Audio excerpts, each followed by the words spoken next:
A man by the name of Kurt has been attempting to gain notoriety online for many years. On his YouTube account KurtzWorld96, he posts a variety of content, including Draw My Life videos, reviews of shoes, gaming, and discussions about his preferred keyboard shortcuts. Additionally, he brags about his DJ father Chris, who long ago got divorced from Kurt's mother and works as a DJ.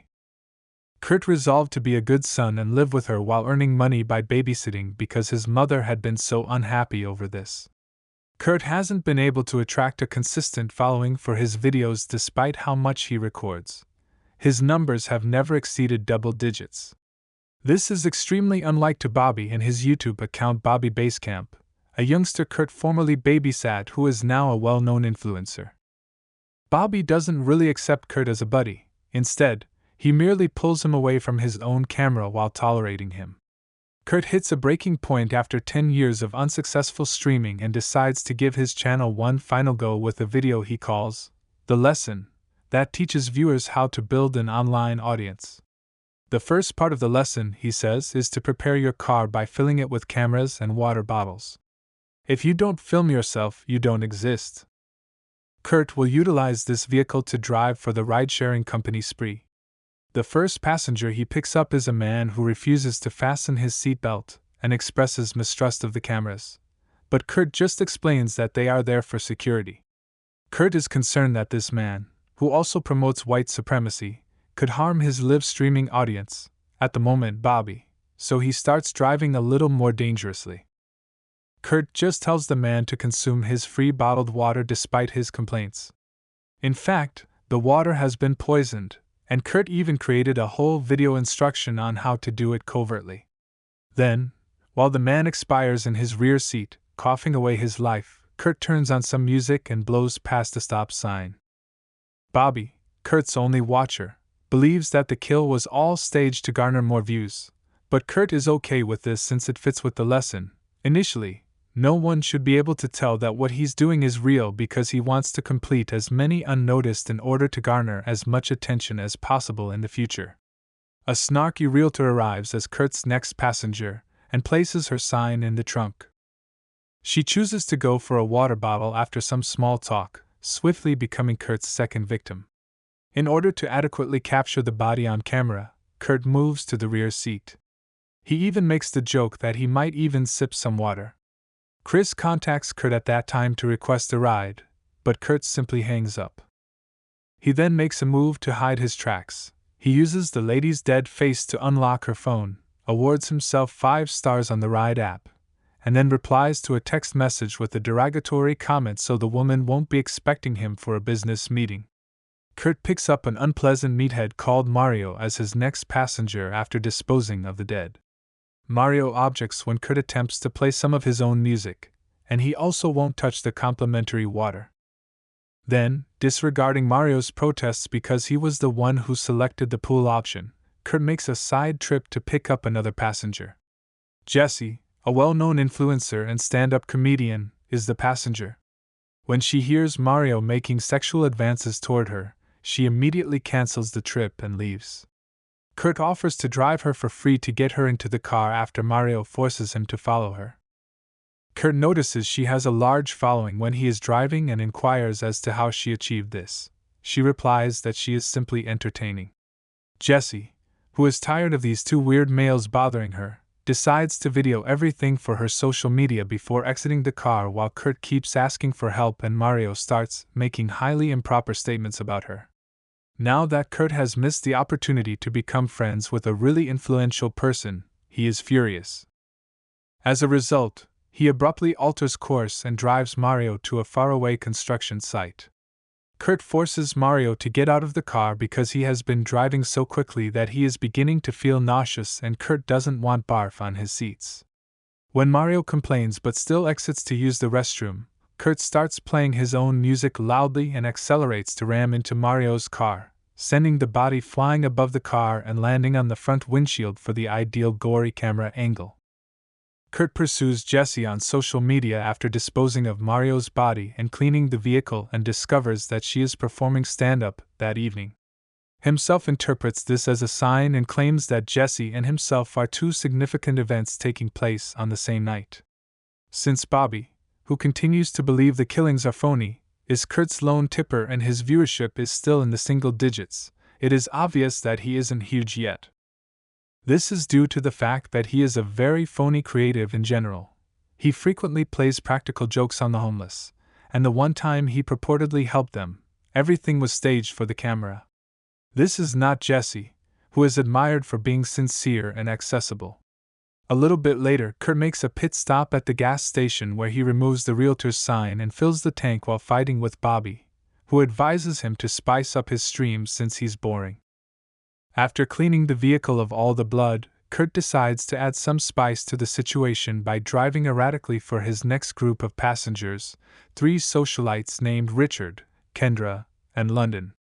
London is first delighted because she feels like she's on an adventure and runs to the front seat to talk with Kurt, while Richard and Kendra are initially horrified by the manner Kurt drives.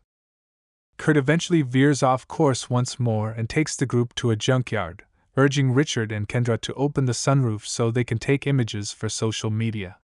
Kurt starts driving faster and abruptly closes the sunroof, trapping his next victims while his song plays in the background.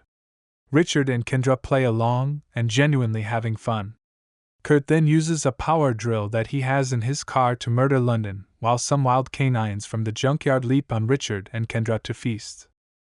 Kurt then phones Bobby to get his opinion and drives his car to the car wash. Regrettably, Bobby missed Kurt's triple kill. Kurt simply doesn't interest him, so he really quit watching the webcast. Bobby advises Kurt to be more like Jessie since she comes off as genuine when Kurt asks why he hasn't yet given him a shout-out as promised. Kurt revisits Jessie's social media accounts, but his bitter resentment causes him to make petty remarks like noting that she doesn't even shoot her tails vertically. Kurt, who is enraged, drives to a suburban home while Jessie broadcasts the video she shot in the vehicle to burn Mario, and Kurt then goes to see her grandmother while filming it on social media in order to take excellent care of her. They weren't expecting anybody, so she worries when the doorbell rings, but it's only Mike, another stand-up comic, who wants to talk about some work-related issues. Bobby wants Kurt to go since they are neither coworkers nor friends, and all of this is being stated in front of the camera so that his viewers can hear it on his stream. It turns out that Kurt is actually visiting Bobby. As Kurt approaches and begs for assistance, Bobby taunts him, and as a result, several of Bobby's supporters visit Kurt's stream to witness Kurt's side of the story. Just as his stream finally hits double digits, Kurt abruptly stabs Bobby with a knife. Kurt murders Bobby despite his audience's belief that it is all a fiction as Bobby struggles against him and uses a gun to protect himself. By posting his stream on Bobby's channel, Kurt soars into the triple digits. He even records himself taking a shower to get rid of the blood and searching through Bobby's belongings. His father texts him at that very moment asking for a ride to a concert. Kurt first declines to assist him because he wants to attend Jesse's performance, but when Chris indicates he'll be seeing a well-known DJ, the chat knows the name, and Kurt seizes the chance. As soon as Kurt picks up Chris, their awkward father-son dynamic causes them to get into a fight. The struggle doesn't end until they have to hide the gun since the police are close after Chris is astonished to see Bobby's gun in the car and reprimands his son for it. When they do get to the club, they meet with the well-known DJ known as Uno and ask her if she'll post anything tagging Kurt's channel. She first refuses, but as she grows weary of the situation, she decides to participate in the shout-out in exchange for Kurt taking her to a taco truck. Once they've located a taco truck, Uno asks that Kurt take photographs of her and stand in line for her as payment. Given how lengthy the line is, Kurt tells some revolting tales to frighten people away. Uno, meantime, searches the car for the rifle Kurt stole from Bobby and uses it as a prop for a few selfies. She then takes a glass of water, but it turns out to be one of Kurt's unique concoctions, and she collapses right away. Uno is reduced to a corpse by the time Kurt returns to the vehicle with the meal, and he immediately discards the water bottle. Unluckily, this attracts the notice of the police, who arrive and order Kurt to do a field sobriety test while he poses as though Uno is his girl and has just slept off. Uno awakens abruptly because she didn't drink enough to totally pass out. Upon seeing the police, she becomes terrified and shoots one of them before fleeing. When Kurt uses the opportunity to flee in his car, one of the officers follows him as well. All of this is increasing his live stream audience to quintuple-digit levels. Kurt starts driving like a lunatic in an attempt to escape the police, crashes into a homeless camp, intentionally kills a couple hobos, and then flips his car. In the meantime, Mike, who keeps harassing Jessie and claims to have several contacts, gives her a ride to her event. Before her, this guy also does a little opener, but no one in the audience laughs. But as soon as Jessie takes control of the stage, the crowd goes absolutely crazy, and Kurt is hiding with his pistol in a corner. After a couple of her trademark quips, Jessie discusses her spree experience with Mario and Kurt, claiming that Kurt's obsession with gaining social media followers caused her to think a little bit on her own behavior. High subscription numbers don't guarantee happiness, and no matter how many people watch you, they will just serve to criticize and despise you for their own amusement. She ends her performance by shattering her phone on stage, shocking everyone and putting a stop to her dependency on social media. Kurt is moved by her remarks and resolves to go without creating a scene. However, he finds out that the spree service has been temporarily discontinued as a result of his murderous rampage. Kurt hails a ride using the GoGo app, where he enters the vehicle of a nice man named David. David immediately cracks a joke about not being the insane driver who has been killing people all night. Kurt takes this personally and shoots David in a matter of seconds. Jessie returns to the bar and resolves to get rid of Mike by ordering a go-go since she is fed up with him and the fact that he won't stop recording her even if she deletes her social media accounts. When David's car does, Kurt, who had been driving earlier and whom Jessie had made fun of in her set, discloses to her that he is the driver.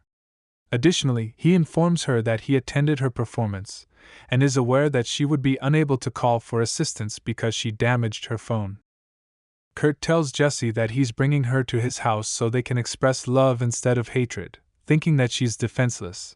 But Jessie fights back and strangles him until the car strikes a garbage can. Kurt replies by hitting Jessie, knocking her unconscious, and stops the car in a huff. Then he drags her corpse into his headlights after driving her to his front lawn. He asks the crowd what they think he should do with her, and they say murder her. As his fans flood the conversation, Kurt prepares to drive her over.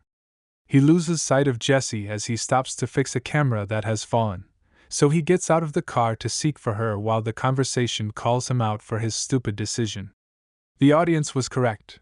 Jessie took advantage of the opportunity to climb in the car, take the wheel, and promptly run down Kurt. Kurt has enough space to avoid the collision until she loses control of the vehicle and drives it straight through the side of his house. When Jessie pushes him away, Kurt escapes into another room. He then attempts to murder Jessie by shoving her face into the airbag. Chris comes and is surprised to see the house wrecked with Kurt's mother dead on the floor as Jessie attempts to persuade the viewers that she needs assistance and that this is real. Then it becomes clear that Kurt killed her off-screen just before leaving to provide the lesson, making her his first victim. Kurt suddenly emerges, takes Bobby's revolver from his car, and uses it to rapidly kill his father by shooting him many times. Jessie attempts to get away in the meanwhile, but when driving in reverse doesn't work, she instead presses Kurt up against the wall while driving ahead. Kurt is still alive when Jessie checks on the body as instructed by the conversation. While a flashback to a few minutes earlier depicts Kurt feeling like a champ since he had 50,000 people watching, she is obliged to finish the job by hitting his skull with his phone in the present. Then, when the conversation requests a selfie with the body, Jessie obliges. Kurt's case becomes viral the next few days. Kurt is viewed as a hero by some of the scummier areas of the internet, such as 4chan and Reddit, even though he is hated by all reporters. Jessie becomes more well-known than ever as a multimedia queen.